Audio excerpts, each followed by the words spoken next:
ಗಂಟೆಯಿಂದ ಬೆಳಗ್ಗೆ 10 ಗಂಟೆವರೆಗೂ ಸಿಗುತ್ತೆ ಅಥವಾ ಬೆಳಗ್ಗೆ 10 ಗಂಟೆಯಿಂದ ಅಭಿಮಾನಿಗಳಿಗೆ 12 ಗಂಟೆವರೆಗೂ ಬೆಳಗ್ಗೆ? ಸರ್ ಅದು ನೀವು ಟೈಮಿಂಗ್ ಹೇಳಿದ್ರಿ, ಬಟ್ ಯಾವಾಗ ಅಂತ ಹೇಳಿಲ್ಲ. ಬೆಳಗ್ಗೆನ ರಾತ್ರಿನ ಅದು ಇಂಪಾರ್ಟೆಂಟ್ ಆಗುತ್ತಲ್ಲ ಅಂತ. ರಾತ್ರಿ 10 ಗಂಟೆಯಿಂದ ಸರ್ ರಾತ್ರಿ 10 ಗಂಟೆ ಅಂತಂದರೆ ಸಹಜವಾಗಿ ನಿಮ್ಮ ಬರ್ತಡೆವರೆಗೂ ಟೈಮ್ವರೆಗೂ ಕಾಯ್ತಾರೆ. ಸೊ ಆ ರೀತಿ ನಾನು ಹೇಳಿದ್ದು. ಅಥವಾ ಬೆಳಗ್ಗೆ ಎಷ್ಟು ಗಂಟೆ ಅಂದರೆ ಎಷ್ಟು ಗಂಟೆಯಿಂದ ಅಭಿಮಾನಿಗಳು ನಿಮ್ಮನ್ನ ಭೇಟಿ ಮಾಡ್ಬೋದು?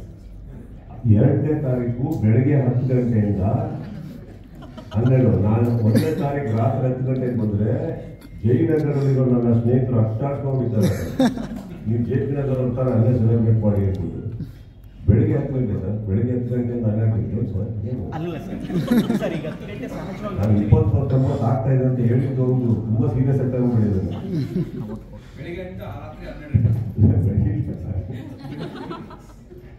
ಬೆಳಗ್ಗೆ 10 ಗಂಟೆಯಿಂದ 12 ಗಂಟೆವರೆಗೂ ಪೊಲೀಸ್ನವರು ಒಂದು ಪರ್ಮಿಷನ್ ಕೊಟ್ಟಿದ್ದಾರೆ. ಬಿಕಾಸ್ ಎಗೇನ್ ಆ ಗ್ರೌಂಡ್ ಅಕ್ಕಪಕ್ಕದಲ್ಲಿ ಕೂಡ ಇದರಲ್ಲಿ ಲಾಟ್ ಆಫ್ ಕೇರ್ಸ್. ಪರ್ಸ್ನಲಿ ನಾನೊಂದು ಹೇಳ್ತೀನಿ ಕೇಳಿ.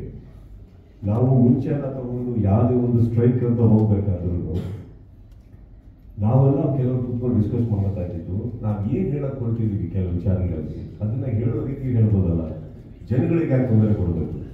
ಈಗ ನಮ್ಮ ಒಂದು ಸೆಲೆಬ್ರೇಷನ್ ಅಂತ ಏನಿದೆ ಅದು ಇನ್ನೊಬ್ರಿಗೆ ತೊಂದರೆ ಆಗತ್ತ. ಇವತ್ತಿಗೆ ನಿಮಗೆ ಗೊತ್ತಿದೆ ಒಂದು ಟ್ರಾಫಿಕ್ ಅಂತ ಬಂದಾಗ ಹೇಗಿದೆ ಬ್ಯಾಂಗ್ಳೂರಲ್ಲಿ ವ್ಯವಸ್ಥೆಗಳು, ಒಂದು ರೀಚ್ ಆಗೋದು ಹೇಗೆ ಆಗ್ತದೆ. ಒಂದು ಲಿಮಿಟ್ ಇಟ್ಕೊಳ್ಳೋಣ. ಅಲ್ಲಿವರೆಗೆ ಪಬ್ಲಿಕ್ ಕೂಡ ನಮ್ಮನ್ನು ಎಕ್ಸ್ಕ್ಯೂಸ್ ಮಾಡ್ತಾ ಇದೆ. Understand they're all sweet, but I don't think we should test their patience and everything. Everybody has a life. 10 to 12 is something ಕೊಟ್ಟಿದ್ದಾರೆ ಟೈಮ್. ಆ್ಯಂಡ್ ಪೊಲೀಸ್ನವರು ಅದನ್ನು ಕೊಡಬೇಕಾದ್ರೆ ಆ ಪರ್ಟಿಕ್ಯುಲರ್ ಟೈಮಲ್ಲಿ ಸಂಪೂರ್ಣ ಪ್ರೋಟೋಕಾಲ್ ಒಟ್ಟಿಗೆ ಸ್ವಲ್ಪ ಪ್ರೊಟೆಕ್ಷನ್ ಇರುತ್ತೆ. Don't forget they have their jobs and duty. And I don't want ಈ ಬರ್ತ್ಡೇಗಳು ಯಾಕೆ ಬರುತ್ತೆ ಅಂತ ಅನ್ಸ್ಕೊಂಡು ಮಾಡಬೇಕು ಕೆಲವರಿಗೆಲ್ಲ. So I think that way list ಕೊಟ್ಟಿದ್ದಾರೆ. I think we can do it. ಖಂಡಿತ ಸಾಕಾಗಲ್ಲ ಸರ್. ಇಲ್ಲಮ್ಮ, ಇವಾಗ ಏನು ಹೇಳ್ತೀನಿ, ನೀವು ಹೇಳೋ ಪ್ರಶ್ನೆಗಳಿಗೆ ಕೆಲವೊಂದಿಗೆ ನನ್ನ ಹತ್ರ ಉತ್ತರ ಇಲ್ಲ. ಏನಾಗುತ್ತೆ, ಭೇಟಿ ಮಾಡಬೇಕು ಅಂತ ಬಂದಾಗ ಪ್ರತಿಯೊಬ್ಬರಿಗೂ ಭೇಟಿ ಮಾಡ್ಕೊತಾ ಹೋದರೆ ಈಗ ಫಾರ್ ಎಕ್ಸಾಂಪಲ್ ನಿಮ್ಮಲ್ಲಿ ನಾವು ಸಭೆ ಅಂತ ಕರಿಬೋದು ಮೀಡಿಯಾದಲ್ಲಿ, ಎಲ್ಲರೂ ಭಾಳ ಮುಖ್ಯವಾಗಿರ್ತೀವಿ. ಅದರಲ್ಲಿ ನಾವು ಒಬ್ಬೊಬ್ಬರಿಗೆ ಅಂತ ಕೂತ್ಕೊಂಡು ಹೋದರೆ ಜಸ್ಟ್ ನೀವು ಗೊತ್ತಿರೋರಿಗೆ ಒಬ್ಬೊಬ್ಬರಿಗೆ ಇಂಟರ್ವ್ಯೂ ಅಂತ ಮಾಡ್ಕೊಂಡು ಹೋದರೆ ಎಷ್ಟು ಟೈಮ್ ಆಗ್ಬೋದು ಅಂತ ಯೋಚನೆ ಮಾಡಿ. Just giving even if you give 10 minutes, 15 minutes, 20 minutes each. Correct. Now we are talking about lakhs of people. ಇಲ್ಲಿ ಒಂದೊಂದು ಸತ್ಯ, ಸಿನಿಮಾನ ಅಂತ ಮಾಡಿದಾಗ ನಾವು ಒಂದೇ ಸಿನಿಮಾದಲ್ಲಿ ಎಲ್ಲರೂ ನಾವು ಹೇಗೆ ತೃಪ್ತಿಪಡಿಸೋದಕ್ಕಾಗೋದಿಲ್ಲ. ಒಂದೇ ಒಂದು ದಿನ ಸಂಪೂರ್ಣವಾದಂತಹ ಫ್ಯಾನ್ಸ್ಗಳಿಗೆ ತೃಪ್ತಿಪಡಿಸೋದಕ್ಕೆ ಖಂಡಿತ ಸಾಧ್ಯ ಇದೆ. I can be there. ಈಗ ಮ್ಯಾಕ್ಸಿಮಮ್ ಏನಾಗುತ್ತೆ ಹೇಳಿ, ಈಗ ಎಷ್ಟೋ ಜನ ಕಲಾವಿದರು ಆ್ಯಕ್ಚುಲಿ ಬರ್ತ್ಡೇ ಸೆಲೆಬ್ರೇಟ್ ಮಾಡೋದು ನಿಲ್ಸ್ಕೊಂಡಿದ್ದಾರೆ. ಬರ್ತ್ಡೇ ಯಾರು, it's not because of an ಆರೋಗ್ಯನ್ಸ್, but it is because of a particular situation that is happening in society. ನಮ್ಮಿಂದ ಬೇರೆಯವ್ರಿಗೆ ತೊಂದರೆ ಆಗೋದು ಬೇಡ. ಪ್ರತಿಯೊಬ್ಬರಲ್ಲೂ ಮನೇಲಿ ಒಂದು ಪ್ರಾಬ್ಲಮ್ ಇರ್ಬೇಕಾದ್ರೆ ನನ್ನ ಮನೆಯಲ್ಲೂ ನೀವು ನೋಡಿದಿರಿ, ಎಲ್ಲರೂ ಬಂದಿದ್ದೀರಿ, ತುಂಬ ನ್ಯಾರೋ ಇದೆ. ಅದರಲ್ಲಿ ಎಷ್ಟೋ ವರ್ಷ ಹಂಗೋಯಿಂದ ಸಾಕೊಂಡ್ಬಿಟ್ಟು ಈ ಪ್ರಾಬ್ಲಮ್ ಆಗ್ತಾ ಇದೆ.